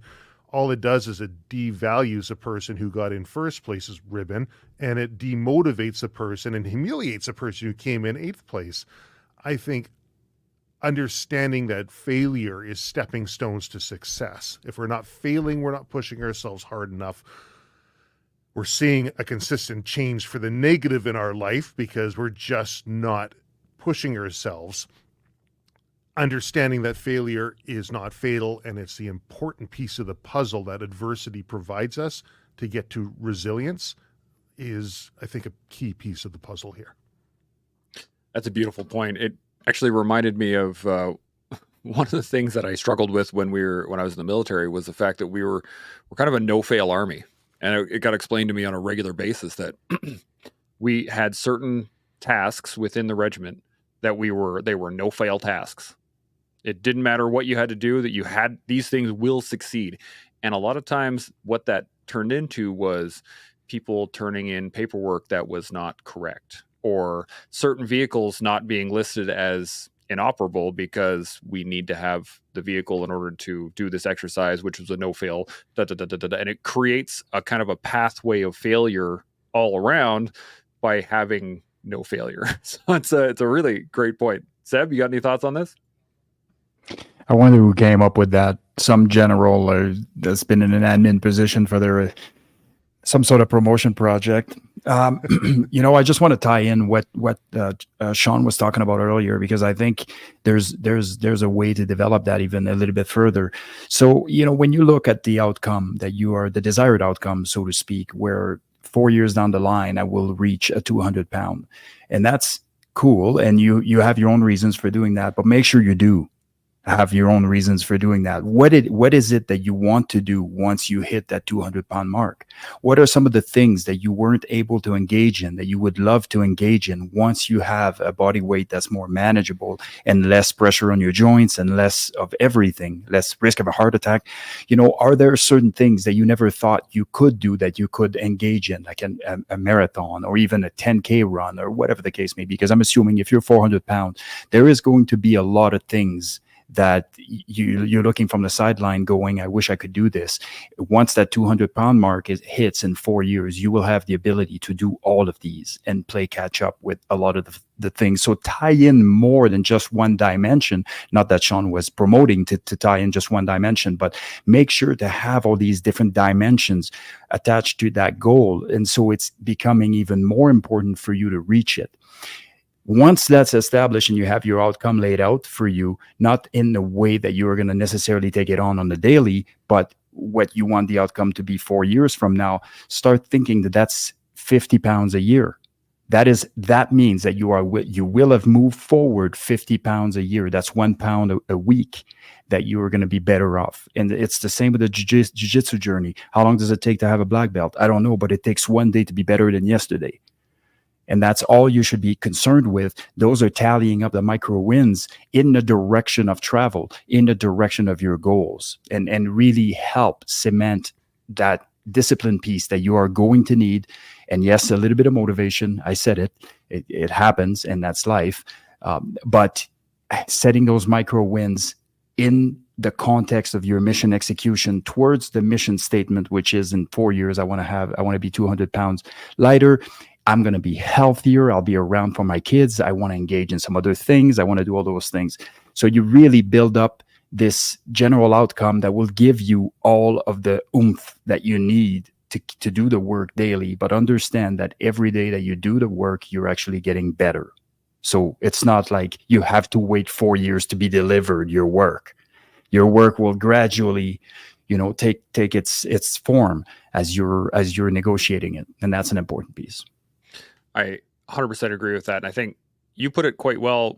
We were talking, I can't remember if it was on the show or not, but you said at one point in time, time's going to pass either way, right? And so you can either be presented with 10 years of regret or excuses or whatever, or you can be presented with a belt after 10 years, which just represents the amount of skills and work that you've done rather than is the work and skills you've done. Sean, thoughts on this? I'd just like to throw out another thing since it ties into adversity. One of the things that adversity will teach you is, again, risk absorption. So not just risk mitigation, but risk absorption, getting used to risk, creating a bigger bandwidth with risk. So risk will then, once you get better at accepting risk and managing risk and not being freaked out by risk, once you're good with risk, then that can lead to other careers. And so as an example, I was, in the Canadian Armed Forces in my first career. That taught me how to manage risk to a degree where when I left it, I just thought, I'm going to frickin' do anything I want to do in this world. I'll become whatever I want to become. If I want to be an astronaut, I'm going to become an astronaut. That's what Tier 1 taught me. I can be anything I want. It just requires time and velocity. And so that has been one of my central pillars of my existence is understanding that risk doesn't worry me. So if you can get better at managing risk, you can now enter into things that you never would have considered. As a 400-pound person, 4 years later, you could be a master's student and a coach in weight management / athleticism over a 4-year period. You went from this, maybe in a cubicle as a worker, B, to BAM, that, which is now an entrepreneur running a successful company, helping other people move through their weight loss journey successfully. So taking on risk, becoming what you become as the outcome, should enhance your bandwidth to a degree where you can start to believe in yourself that you can become anything you want. By losing 200 pounds, that is concrete evidence that you can manifest your own future that you set as your outcome. And along the way, you should be paying attention to the journey to such a degree that you can then replicate that for others. And so it should be encouraging to anyone out there who is in the thick of it right now, who's in the adversity right now, that if you accept what is going on right now, you accept the risk of moving through the adversity and getting better for it, somewhere down the road, you're going to be able to help others through your journey's lessons. This is an interesting thing. I just looked this up, Sean. I had to check in on it because I wasn't 100% sure, but time multiplied by velocity is distance traveled. And I think this is a good piece to kind of break it down a little bit for a lot of people, is that 200 pounds is your distance traveled, right? If I want to go visit Seb right now, I know that the distance I need to go is a certain amount. I know that I need to fill up my car every so often. I can do the math and eventually get there. The velocity I set is exactly what it is. It's how fast I want to get there. Do I want to burn my engine out just showing up, or do I want to travel there in a set amount of time? And I think this is a key point in terms of the development and understanding of how we approach challenges. Because and you've said this many times, Sean, is, if you set a velocity, if you set a high velocity, you can get there really fast, but you only have, that takes away from other portions of your life. In that, if I really, really want to lose 200 pounds and I set that my timeline is going to be next year, I can do that physically, but that's going to have a cost mentally and emotionally, because I can't put as much time into that as well. So I think this is a key point in the development of our understanding of adversity, is that we have to gauge how much velocity we want to put into these things and how hard we want to go into these. What do you guys think? Seb, what do you got? Yeah, I couldn't agree more with this, but think of it this way. Imagine you're going somewhere and if for anybody who's done this, it's highly illegal. So I personally have not, but if anybody has done this and sped, at 120 in a 100 zone, what do you realize? And I don't even care. Let's take a theoretical number. Let's go to 140. You're driving 100 kilometers an hour to a destination. You're driving 140 kilometers an hour. At some point in there, you're going to have diminishing returns, which is you're increasing the risk on your drive, but you're also not gaining enough to be substantially that justification of that risk, the additional risk that you're taking on. And so, there's a lot of theoretical and philosophical conversations that we could have about this, but speed and velocity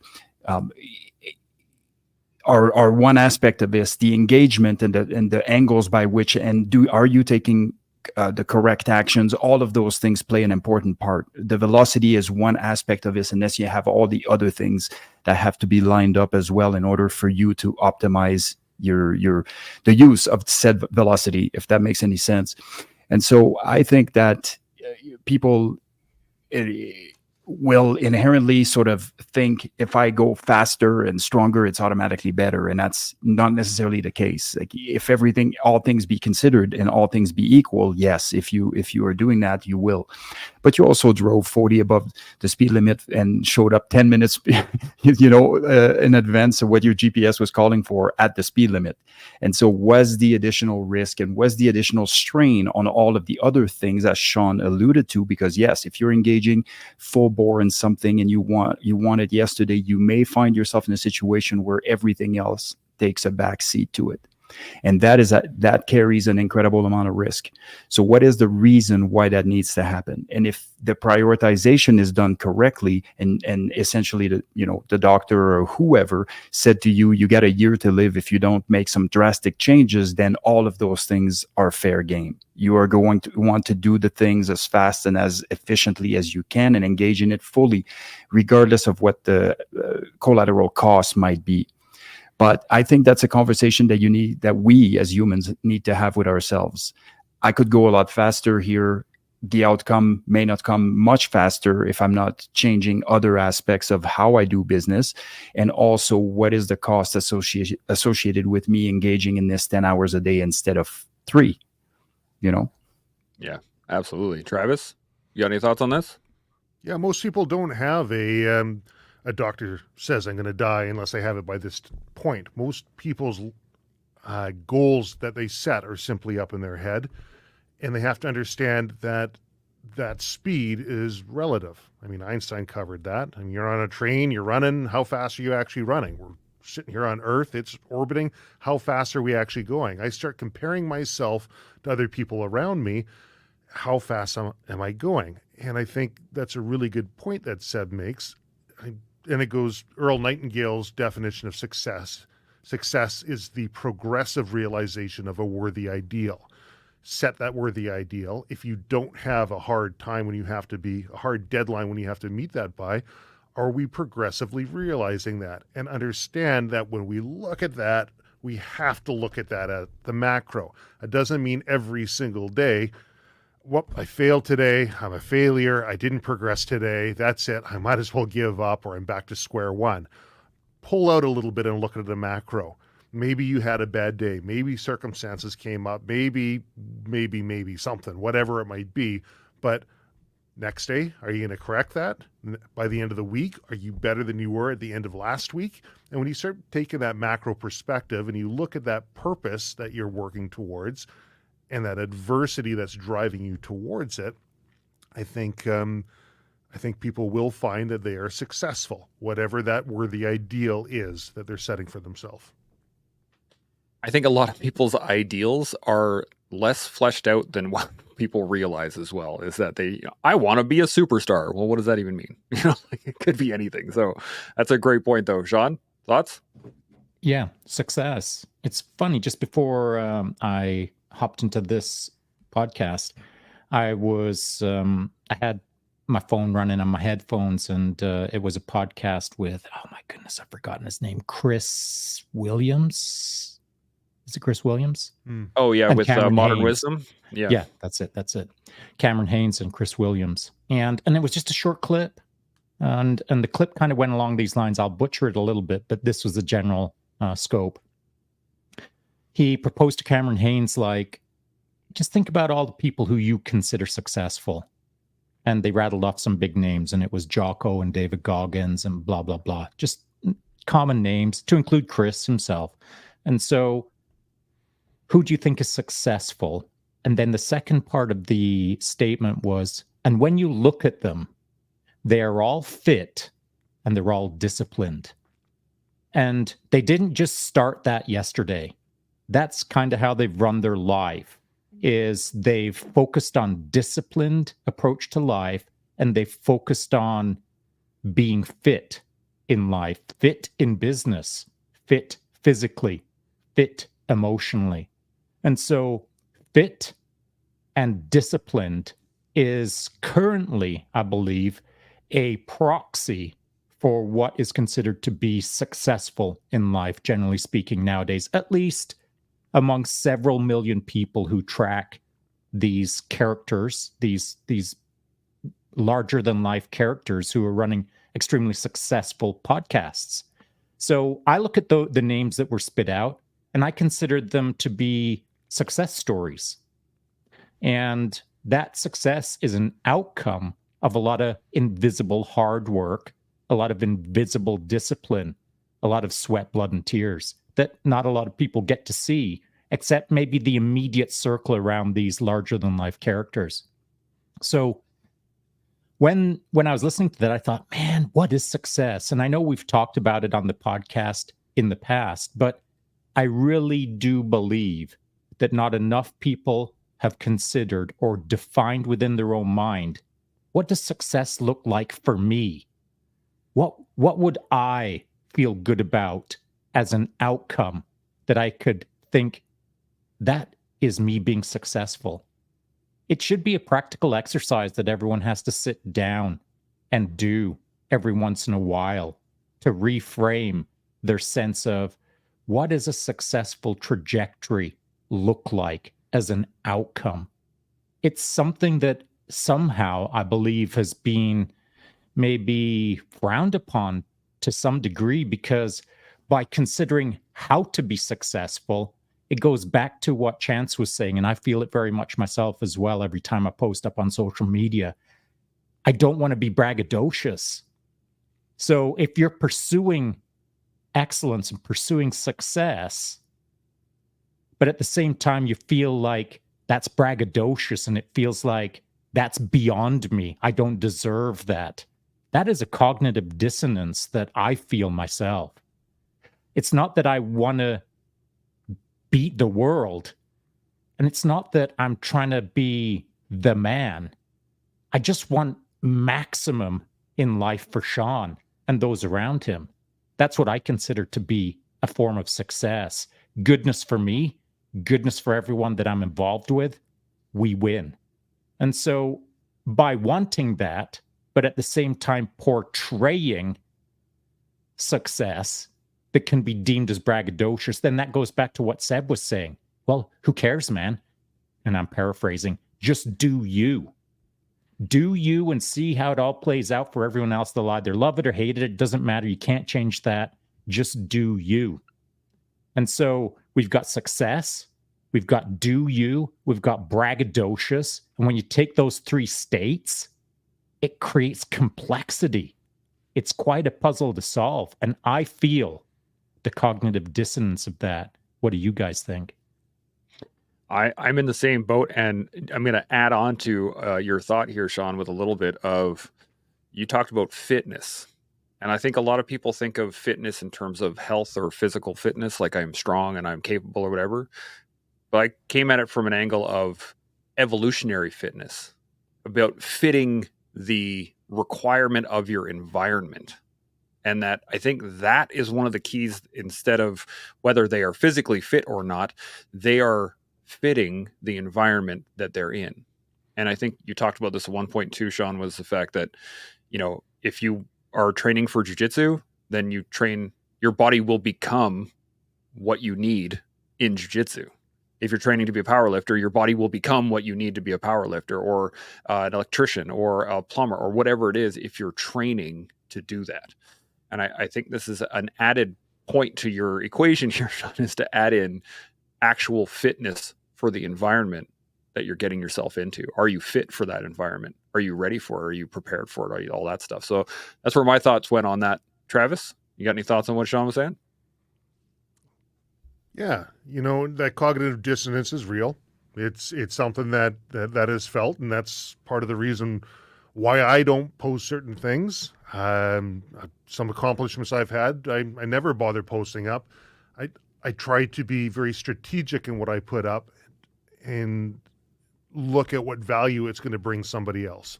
What value am I bringing by putting this thing up? And I've never actually asked myself, what value is this bringing to me by putting it up? Maybe I should start doing that. But the fitness side of things is kind of interesting.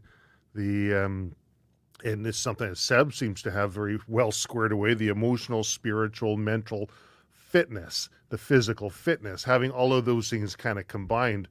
You can be as strong as you want and still not be as effective as the next person if they've got those other check boxes ticked. If they're emotionally strong, if they're spiritually strong, if they're mentally strong, and they're looking at each one of those components as they work themselves forward. Hey, I'm really good at business and I'm physically fit. I'm a success. Well, maybe not if you go home and your life is in shambles and your family's not associating with you and you have no friends because all you're concentrating on are those two pieces of the puzzle. And when I say, you know, there are certain parts that aren't shared, it's in that sort of realm. I'm not going to be putting up every physical thing I do, every emotional or particularly the emotional or spiritual things I do. Maybe others would find value in that, but those sort of things I tend to keep private for myself. I really like this. Seb, thoughts on that? Yeah, I agree with all of that. The one piece that stuck with me was when Sean was talking about the definition of success, and that's definitely something that's really skewed. And the problem is if the outcome or if the goal is skewed, then what else is? Like everything else, how do you action something and do something that's exactly in line with what you wanted to do, but the outcome itself was compromised from the beginning, and that's a big problem. So I look at myself, and I was just jotting some stuff down when Sean was talking about this, and I kind of define this as my ability in reaching an outcome or outcomes set for a righteous purpose in line with my personal values and that don't compromise my humanity. So for me, that would be my version of success, personally. And that applies in all different contexts. And yes, it can be fiscal and financial, and it can be all these other things. It can be in the fitness realm or whatever, but all of those things are deeply interconnected. And we've spoke about this at great length, but you can't start siloing these things and say, well, I'm not physically fit, but I have all these other fits, or I'm physically fit but I don't have any of those emotional fit, or mental and emotional fitness, or I have work to do there, but I engage primarily in the physical realm. It's like, well, that's a cool story that you're telling yourself there to justify not taking certain actions and really doing the work, but it's not going to help. Like, all of those things have a bearing on these other things. And so you need to try to elevate them all. And yes, they'll be at various stages, but they should elevate as you are progressing through this life journey to a point where you have a very good balance of all of those different modalities, so to speak. And so something else that came to mind when we were talking about cognitive dissonance and we were talking about difficult things that may be perceived in a certain way, or that we perceive personally that perhaps are bragging or whatever the case is, I'm just going to bring something up here. I had a conversation with somebody recently, and they were talking about how they always had the perception of being judged in certain, and I'll keep it broad so that person doesn't get outed, but how they felt judged, and the perception was always sort of a negative perception of what they would look like if they engage in certain things. But eventually what transpired was that they were doing the judging. Right. And I'm not suggesting that that's the case here. All I'm saying is, if you're very, very harsh, you're going to expect that from everybody. If you're very judgmental, you're going to expect that from everybody. And so it's important to understand, for me personally, if I feel like, oh, well, this is going to be bragging or whatever, how do I treat others and when they do engage in certain things like that? Do I judge them? Because that could be the reason why I feel, and again, I'm not imposing this on absolutely anybody here, but I'm just saying it's worth the introspection to even look like, do I have a propensity to judge people? And then I feel that I'm going to get judged because they're going to do exactly what I do. Then that's a win, because now we have something to work on as well, as far as trying to make that better, if it's something that we engage in. Now, I've done that plenty. Don't get me wrong. And one of the greatest example of my entire life as to why you shouldn't be doing this was Mom. I was very judgy, I was putting people in boxes, doing all of the things that we, are not very beneficial and are going to eventually send you into a spiral where you're going to expect those things coming onto you because you've done them so much. And she absolutely was not like that. She was the complete opposite of that. And she got burnt a few times for not being like that, but so have I.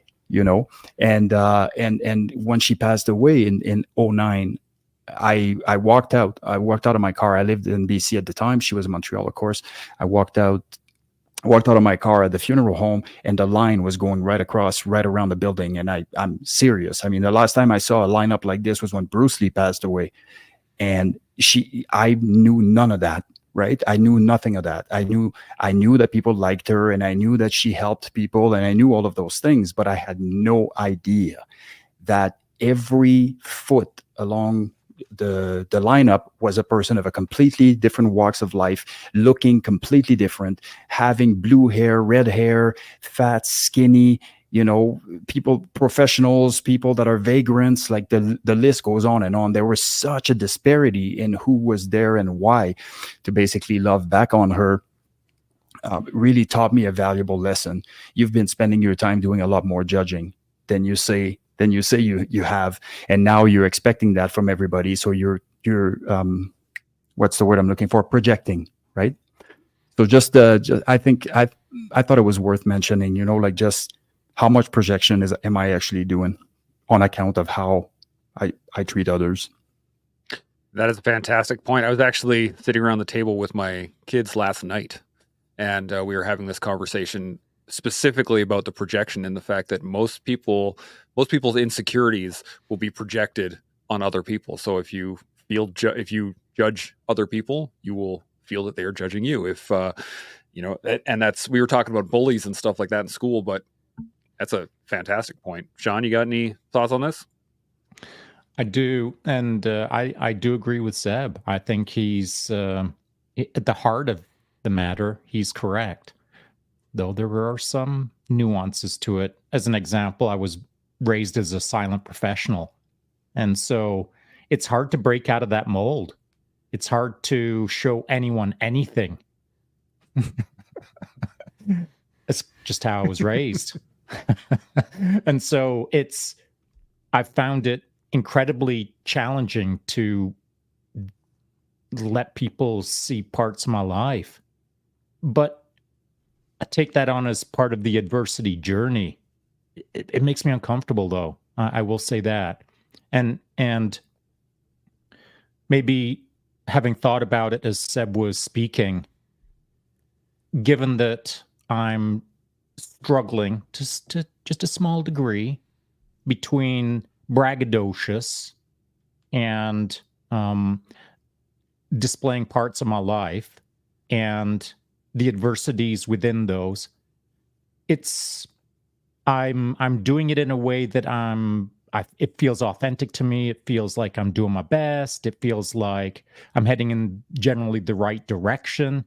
And if I was heading in the wrong direction, my friends would jack me up for that. And so I feel like I'm generally in the pipeline that I'm supposed to be in. But to Seb's point, and that's why these kind of conversations are so important for everyone, but they're definitely important to me. Getting together on the collective always makes me think about things just from a slightly different angle, a different viewpoint of, man, maybe I am projecting. I don't know. I'll need to think about that later today. I'll probably have to go for a second ride now just to go get my head squared away out in nature and think about what is reality and what is artificiality within my perspective of what's going on in the world around me. And so I appreciate that, Seb. I think it's a valid point. I love this. And I think we're just coming up on 2 hours now. So I think this is a great place to shut her down for the afternoon. I know that we could the four of us, we could sit here and talk forever. We could just go round and round the table all over the place. But any final thoughts? Anything on the back burner still in the bubbling around in your brain, Travis? Anything at all? If you're asking for the final closing thought here? Yes, indeed. Okay. I guess closing thoughts would be that success isn't final and failure is not fatal. And for people to realize that when they're presented with adversity, they're presented with an opportunity. And the way that they approach that is the one thing that they are able to control, which will in turn hopefully lead them down that path to that greater purpose so that they can find success for whatever that means to them. Beautiful. Love it. Seb, final thoughts? Yeah, something that's not very popular in the victimhood society we live in right now, but I will say this: how adversity affects you is a choice. And I'll say it again: how it affects you is a choice. And it is, and sometimes it's a repercussions of choices that were made along the way that weren't necessarily in line with how you would overcome adversity easily. But again, it's incumbent upon you. And so if you take you as the factor, now we need to work on us, on you, so that we may in the future do it differently, so that we may benefit from adversity and not shy away from it and embrace it and really grow from it. Bam. Love it. Sean, final thoughts? Yeah. So adversity, it's in front of all of us all the time, depending on how much you want to look for it and engage in it. But I'll throw this out there as my final thought for someone to chew on out there. There's times in my life where I've got a whole pile of adversity for free. And there's times in my life that I've paid a boatload of money for the adversity. And I think that a lot of society nowadays is prone to pursuing the purchased adversity. Go do that course, go do that thing, the 4-week-long adversity camp that costs $10,000. And that's good stuff. That is good stuff. I'm not saying that everyone should ignore these kind of opportunities where you go and purchase adversity. But don't do it because you're not looking for adversity that's free right in front of your nose within your own personal life, within your family, within your work, within your various hobbies and pastimes that you have, your routine that you engage in every single day. You can find adversity in all of that stuff for free, and you can become more resilient by addressing it. So don't be too fast. Don't be too quick to seek purchased adversity. Look for it in the daily moments all around you every day. That's a beautiful point. And the only thing I have to add to it is the fact that it's not just adversity. If you want gratitude in your life, look for it. If you want adversity in your life, look for it. If you want anything in your life, I'm sure there's pieces of it that you can find in your life at some point at all. So I don't have anything past that. I just want to say thank you guys, Sean, Seb, Trav. This has been a really awesome conversation to the point that we answered all the questions I had listed out without me having to ask the questions. You guys answered them throughout the whole thing. So I really appreciate it. It was awesome. And as we all continue to learn how to manage our adversity, as we all continue to build our resilience through adversity, we get to grow into who we're meant to be every day. Chimo, everybody. We'll see you next week. Chimo.